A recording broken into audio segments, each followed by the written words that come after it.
ஓம் சாய்ராம்.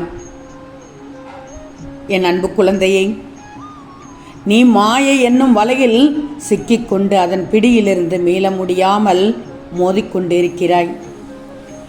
இதனால் தான் தங்கமே உனக்கு இவ்வளவு போராட்டங்கள்.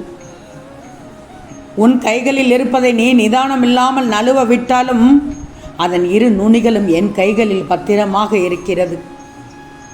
பயப்படாதே.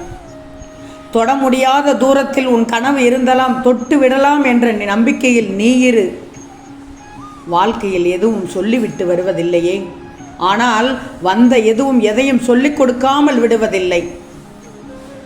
கண்மணியே, எல்லா துன்பங்களுக்கும் 2 மருந்துகள் உள்ளன. ஒன்று காலம், இன்னொன்று மௌனம்.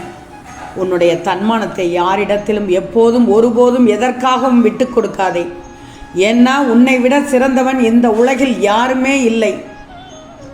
வாழ்க்கையில் நீ சந்திக்கும் ஒவ்வொரு மனிதனும் உனக்கு ஏதோ ஒன்றை கற்பித்து விட்டுத்தான் செல்கிறார்கள். இன்று இரவுக்குள் நீ நினைத்தது அனைத்தும் உன் கைகளில் கிடைக்கும். உன் சாயப்பா நீர் நிறைந்துள்ள குடம் போன்றவன். குடத்தின் அருகில் வராவிட்டால் உன் தாகம் எப்படி தீரும்? உன் தாகத்தை நிரந்தரமாக தீர்த்து வைப்பதற்கு யார் முயற்சி செய்வார்கள்? உன் சாயப்பா நான் தானே. தங்கமே, இன்று இரவுக்குள் நல்லது நடக்கும், அதிசயம் நடக்கும். உன் கஷ்டத்திற்கு கடைசி நாள் இது.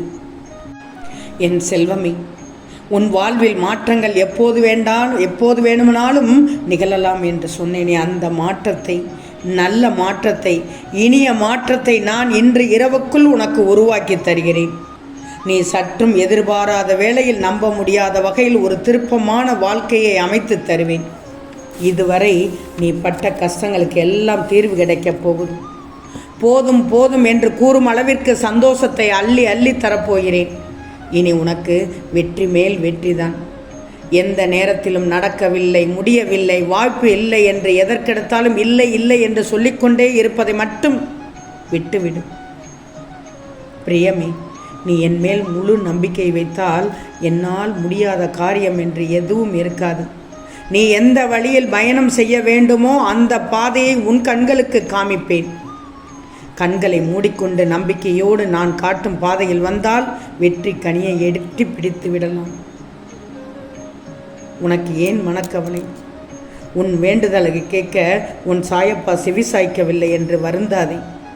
உன் அத்தனை வேண்டுதலையும் நான் கேட்டுக்கொண்டும் பார்த்து கொண்டும் தான் இருக்கிறேன்.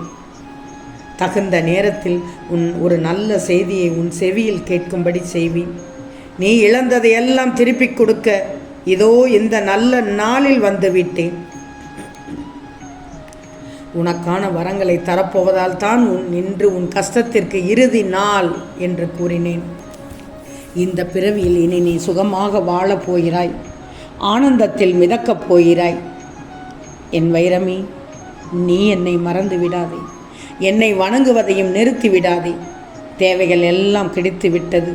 இனி அப்பாவின் துணை எதற்கு என்று கூட நினைத்து விடாதே. என் நாமத்தை உச்சரித்து கொண்டே இரு. எல்லாம் நல்லதாகவே நடக்கும். இனி வரும் நாளெல்லாம் உனக்கு திருநாள்தான். கூடிய விரைவில் சற்றும் எதிர்பாராத நல்ல செய்தி ஒன்று கேட்பாய். அப்போது இது கனவா அல்லது நனவா, எப்படி இந்த மாற்றம் நடந்தது என்று குதூகலம் அடைவாய். மன நிறைவோடு உன் அப்பா ஆசீர்வதிக்கிறேன் என் பிள்ளைக்காக. என் செல்வமே, வாழ்க்கை கடவுள் தந்த பரிசு. மற்றவரிடம் ஒரு கடும் சொல்லை சொல்லும் முன் வாய் பேச முடியாதவர்களை மட்டும் நினைச்சுப்பார். உன் சாப்பாட்டை குறை கூறும் முன் சாப்பிடவே வழி இல்லாதவர்களை நினைத்துப்பார். உன் கணவரையோ அல்லது மனைவியையோ குறை கூறும் முன் வாழ்க்கை துணை வேண்டி வருந்துபவர்களை நினைத்துப்பார். உன் குழந்தைகளை குறை கூறும் முன் பிள்ளை வரம் வேண்டுபவர்களை நினைத்துப்பார். உன்னுடைய வீட்டை குறை கூறும் முன் வீடில்லாமல் வீதிகளில் வசிப்பவர்களை எண்ணிப்பார். உன்னுடைய வேலையை குறை கூறும் முன் வேலையில்லாமல் வாடுபவர்களை எண்ணிப்பார். சோகத்தில் உன்முகம் வாடும்போது கடவுள் தந்த வாழ்க்கை என்ற பரிசுக்கு நன்றி சொல்லி முகத்தில் புன்னகையை மட்டும் தவள விடு தங்கமே. நான் சொல்வதையெல்லாம் கேட்பாய்தானே? கண்மணியே, அளந்து பேசுபவனை அதிகம் மதிக்கிறது உலகம். அதிகம் பேசாதவனை உலகம் அதிகம் விரும்புகிறது. அதிகம் செயல்படுவனைத்தான் கைகூப்பி தொழுகிறது. உண்மைதானே? உன் கற்ற அறிவையும் பெற்ற செல்வத்தையும் கடைசி காலம் வரை மற்றவர்களுக்காக செலவிடு. உன்னுடன் வாழ்வோரை புரிந்து கொள்வதற்கு உன்னை முதலில் நீ புரிஞ்சிக்கோ. நம்பிக்கை குறையும் போது ஒவ்வொரு மனுஷனும் நெறியற்ற கொள்கையைத்தான் மேற்கொள்கிறான். சலித்து கொள்பவன் ஒவ்வொரு வாய்ப்பிலும் உள்ள ஆபத்தை பார்க்கிறான். சாதிப்பவனோ ஒவ்வொரு ஆபத்திலும் உள்ள வாய்ப்பை பார்க்கிறான். மகிழ்ச்சி என்ற உணர்ச்சி மட்டும் இல்லாவிட்டால் வாழ்க்கை என்பது சுமக்க முடியாத பெரிய சுமையாகிவிடும். உலகம் விசித்திரமானது தங்கமே. நீ அதில் ஒரு கருவி, சின்ன கருவி.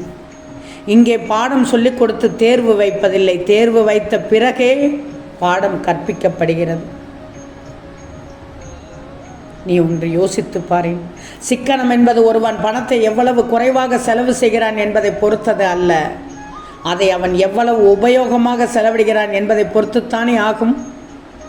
என்ன சொல்ல வர்றேன்னா, எதை இழந்தீர்கள் என்பது முக்கியம், என்ன மிச்சம் இருக்கிறது என்பதே மிக மிக முக்கியம். எதை இழந்தீர் என்பது முக்கியம் அல்ல, என்ன மிச்சம் இருக்கிறது என்பதுதான் முக்கியம். விடாமுயற்சியினால் நீ எந்த சாதனையும் படைத்து விடுவாய். முன்னோக்கி செல்லும் போது கனிவோடு இரு. ஒருவேளை பின்னோக்கி வர நேரிட்டால் யாராவது உதவுவார்களே, அதனால் தான் சொல்கிறேன், முன்னோக்கி செல்லும் போது கனிவாக இரு என்று. ரகசியத்தை வெளிப்படுத்தியவனுக்கும் துக்கத்தை வெளிப்படுத்தாதவனுக்கும் மனதில் நிம்மதி இருக்காது. எல்லோரையும் நம்புவது அபாயம்தான், ஒருவரையும் நம்பாமல் இருப்பது இன்னும் அபாயமானது.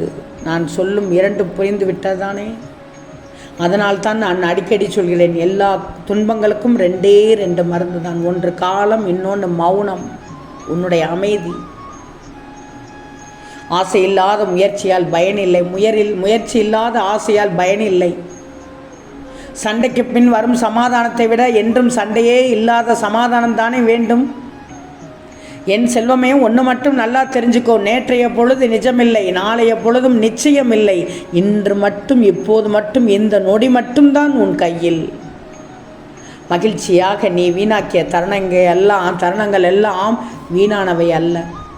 பழசை பற்றி ஒன்றுமே தெரியாமல் புதுசை சிறப்பாக படைக்க முடியுமா? ஒரு முறை நீ சுவைக்க பழகிவிட்டால் அது தொடர்ந்து வரும். நீ விரும்புவது ஒருவேளை உனக்கு கிடைக்காமலும் போகலாம், ஆனால் உன் தகுதியானது உனக்கு கண்டிப்பாக கிடைத்தே தீரும். அறிவை வளர்த்துக்கொள். எல்லா விதமான பயங்களும் உன்னை விட்டு போய்விடும். தவறு நேர்ந்து விடுமோ என்று அஞ்சி எந்த செயலும் செய்யாமல் பின்வாங்குவதுதான் எளிவானது. நீ என் மகள் தங்கமே, நான் சொல்லும் அறிவுரையை முழுவதுமாக கேட்டுக்கோ.